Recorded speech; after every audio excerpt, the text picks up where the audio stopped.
صبح کا وقت ہے، آنکھ بھی کھلی ہے، کوئی اذان کی آواز بھی کان میں آئی ہے، آپ کا نفس کہتا ہے ابھی سو جی. آپ نے اپنی چادر یا کمبل کو درست کیا اور کروٹ لیا، سو گئے. یہ کیا ہے؟ آپ نے کس کا حکم پیچھے پھینکا اور کس کا حکم مانا؟ اللہ کے حکم کو پیچھے پھینک دیا، نفس کے حکم کو آگے رکھا.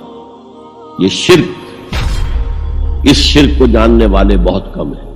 مولانا روم نے خوب کہا تھا میرا نفس بھی فرعون سے کم نہیں ہے. فرعون نے کہا تھا نا کیا اس ملک مصر کی حکومت میری نہیں ہے؟ اور سارا جو یہ آب پاشی کا نظام ہے، انہار کا نظام ہے، وہ میرے کنٹرول میں نہیں ہے. جس کا چاہوں موگا کھلا رکھوں، جس کا چاہوں بند کر دوں. یہ تھا خدائی کا دعویٰ. تو مولانا روم کہتے ہیں میرا نفس بھی اس سے کمتر نہیں ہے. وہ کہتا یہ جسم میرا ہے، اس پر میرا حکم چلے گا. میں نہیں جانتا کون اللہ کون رسول، کیا حرام کیا حلال. تو فرعون سے کم تو نہیں ہے میرا نفس.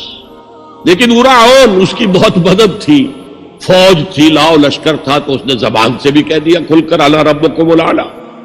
میں مسکین ہوں، غریب ہوں، میرے پاس کوئی طاقت نہیں ہے، میں زبان سے تو کچھ نہیں کہہ سکتا، اندر سے میرا نفس یہی کہتا. یہ نفس کی حکومت قرآن کہتا ہے. میں حیران ہوتا ہوں. اے نبی تم نے دیکھا اس شخص کو، اس کے حال پر غور کیا جس نے اپنی خواہش نفس کو اپنا الہ بنا دیا. اللہ اکبر. الہ، لا الہ الا اللہ. کیا آپ ایسے شخص کی کوئی ذمہ داری لے سکتے ہیں؟ سود حرام ہوا کرے جی، حرام ورام، ہمارا دھندا جو ہے وہ آگے بڑھ نہیں سکتا. تو اللہ کے حکم کو پیچھے ڈالا، نفس کے تقاضے کو آگے رکھا. کون معبود ہے آپ؟ نام عبداللہ رکھیے، نام عبد الرحمن رکھیے، ہے عبد النفس، نفس کے بندے، نفس کے غلام. پوچھا گیا ایو الہجرت افضل یا رسول اللہ، اے اللہ کے رسول بتائیے سب سے اعلیٰ ہجرت کون سی ہے، افضل؟ فرمایا ان تہجر ما کرہ ربک، ہر اس چیز کو چھوڑ دو جو تمہارے رب کو پسند نہیں. آج رات ہی سے آپ ہجرت شروع کر سکتے ہیں.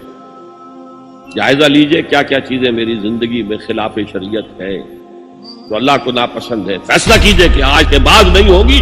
ہجرت شروع ہو گئی. تو جہاد تو یہاں سے شروع ہو گیا، اپنے نفس کے خلاف جہاد کرنا. صبح نفس نے کہا ابھی سو جاؤ، آپ نے نفس کی بات کو رد کیا، اپنا کمبل اٹھا کے پھینکا، اٹھے، وضو کیا، نماز کے لیے آپ مسجد چل دیے. آپ نے جہاد کیا نفس کے خلاف. یہ افضل الجہاد ہے.